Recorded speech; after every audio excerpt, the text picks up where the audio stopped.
96.7 WCEI, good morning. Thanks for being with us for this What's Good Wednesday. And if it's Wednesday, you know we're talking with Jamie Dingler at What's Good LLC, sharing the good news with us this morning. What's up, Jamie? Hey there. I am bursting at the seams with good news this morning because we didn't get to talk last week. So I've got tons of awesome news from our nonprofit organizations here on the Midshore, and I can't wait to share them with you. We get, I think, it drags me down sometimes with some of the stuff that you hear. So we like to make sure at least once a week we get together and shine a spotlight on some of the good things that are happening in our community. So let's dig into it. What do you want to share with us this morning? Sure. Yeah. Oh my gosh, I got so much going on.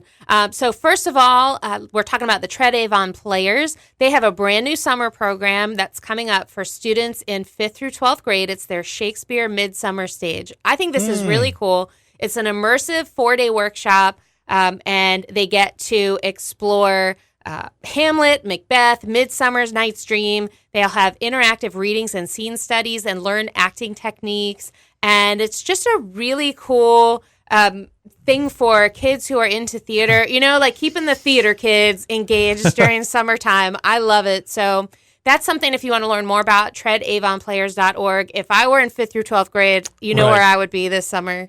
I would have loved to do something like that as well. I don't know if I would have done it when I was those ages, but me looking back, yes. Wow, that sounds like fun. I agree. It's awesome. I've got great news out of Cambridge. This is a really neat story. So the Richardson Maritime Museum, they're welcoming back the historic skipjack Peregrine. And the boat originally actually came from the Richardson shipyard, and it was built by local Jim Brighton. And a group of men purchased the boat, they refitted it, and donated it back to the museum. And the museum's going to refurbish it and give it a new life, which I think is just such a neat story. Yeah. Bringing some history back to the shore. I think it's really beautiful. And helping us remember, the history, of how tied in we are with the water. The water, yeah, exactly. I just think that's such a neat story. Yeah. Another one that's really great, like community story, is our beloved waterfowl building was finally awarded an $83,000 historical preservation capital grant to help fix their roof.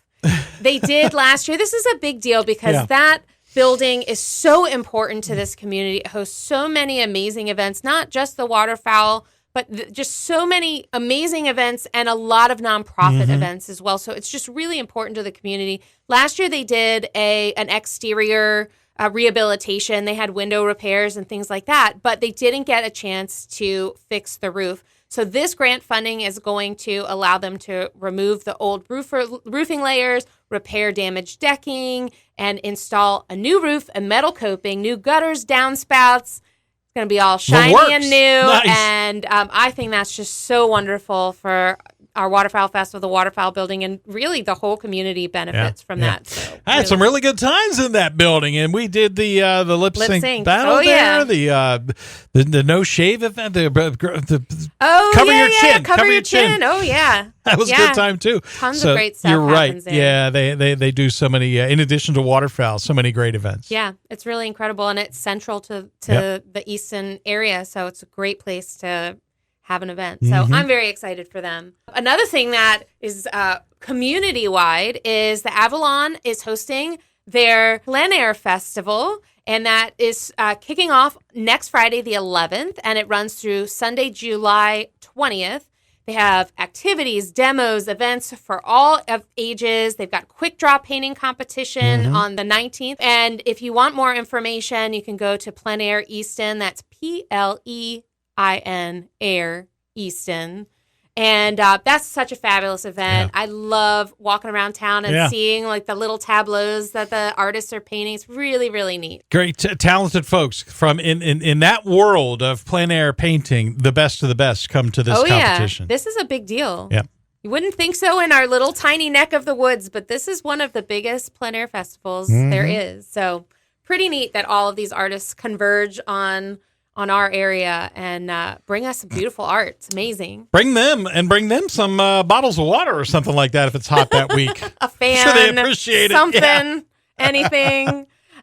So next, we're back in Cambridge with Midshore Meals Till Monday. Their executive director, Pam Allen, was named as a 2025 annual Summer Hunger Hero by the organization No Kid Hungry. She's one of only 11 honorees from 9 states across the country who have shown outstanding commitment to summer hunger relief.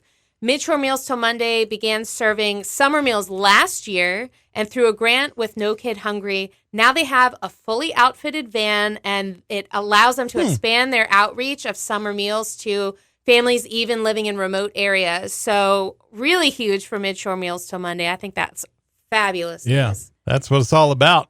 Sharing the good news this morning, Jamie Dingler with What's Good LLC is with us this morning, and I know you are loaded down with stuff going on. Loaded. You left me last week, so the good news been piling up, man. I got these PTO days, they say, that have to be used. Use it, man. Use that vacation. My boss doesn't let me have vacation days, so I got to sneak it. My boss is me. She's mean. That serves. Take it when you can, yes. This is super cool, too. Habitat Chop Tank reached out to me. They let me know they just dedicated their 125th house on Saturday, June 28th. The resident, Hannah, the new owner, and her family moved in the same day. They said it's 125 home buyers that are building generational wealth and giving a safe, secure, and stable home for their families. That's incredible. That's amazing. That's great. When she told me that number, I was floored. I think that is just unbelievable. Then we have our friends Tides of Grace. They always have something going on. It is crazy how much they do in this community. They had a Senior Sunshine Day last Saturday. They had teams at events in 4 different counties, Kent, Caroline, Talbot, and Queen Anne's. Overall, they served 120 senior citizens at different senior housing communities, and they had lunch, got free haircuts, painted nails and pampering. They played music from local musicians. They had bingo. They gave out gifts, connected people with community resources. Incredible work that they're doing. Their goal is just to make our community a better place. So they fit themselves in wherever they feel they're needed and just make our community better. Nice. Amazing organization, Tides of Grace. Awesome. A couple more. Positive Strides Therapeutic Riding. Love them. They hosted 2 sessions of their Power Pony Camp. The first one was for a group of families from the Federalsburg Judy Center. And then the second was for 45 campers from Critchlow Atkins Children's Center's White Marsh site. So the Power Pony Camp is an unmounted camp where they work hands-on with the horses, and then they also do STEAM activities and crafts while they're there. They brush and lead the horses, and they make what they call a living mural, and the kids finger paint a horse. I've seen pictures. Nice. I work with Critchlow, and I get to see the pictures. They started working with Positive Strides last year, and the pictures are so great. The kids with the horses, they're so in awe, and so, there's such a calming presence to be around these horses. It's really amazing. And then finally, if you're interested in a good time, our friends at Talbot Interfaith Shelter have an event coming up. It's being hosted on their behalf by Dover Market. It's called Brunch and Couture, and it features a fashion show from Mark Randall. There'll be light bites from Blue Heron Catering, brunch cocktails, and a permanent jewelry exhibit and shop, which I think is pretty cool. You can have your jewelry installed on the spot. There are only 65 tickets available. It's on June 20th. And so if you're interested, you want to learn more, go to talbotinterfaithshelter.org and head over to their community events page to learn more. Good stuff. Lots of things happening, and we love hearing about it, especially on a What's Good Wednesday. Now, Jamie, you're doing a deep dive into some of these things in your newsletter that's going to be out soon, right? Yeah, and actually have some great news from other organizations from across the country. So that comes out every Wednesday. If you're interested in signing up for that, you can go to bewhatsgood.com, wait for the pop-up, and give me your email information. You can get that delivered right into your inbox. But if not, you can go to bewhatsgood.com/Wednesday and check out all the previous issues. It's also available on my LinkedIn page, both my personal one and the one for What's Good LLC. If you have good news to share, if you're a nonprofit here on the Midshore and you have good news to share and you want us to feature it here on WCEI, send it to Wednesday@BeWhat'sGood. We want to hear it. We want to share it. We want to celebrate it. We do love it, hearing it every week. It puts me in a better state of mind. I'm sure it does for a lot of people, and we definitely appreciate the work you're putting into it, Jamie. It's awesome. I love hearing from all the different organizations, and they're just so thrilled for the opportunity to have the community know more about just the amazing work that goes on here. There are, we've talked about this before, there are 1,000+ nonprofits here on the Midshore. Whew. And it's impossible to know what everybody's doing, but this is a good start, that we're really trying to shine a light on all the amazing work that happens here and all the great people that do the work. Definitely. We appreciate it. Look forward to chatting again next week. Thank you, Jamie. Have a great week. Happy Wednesday, everyone.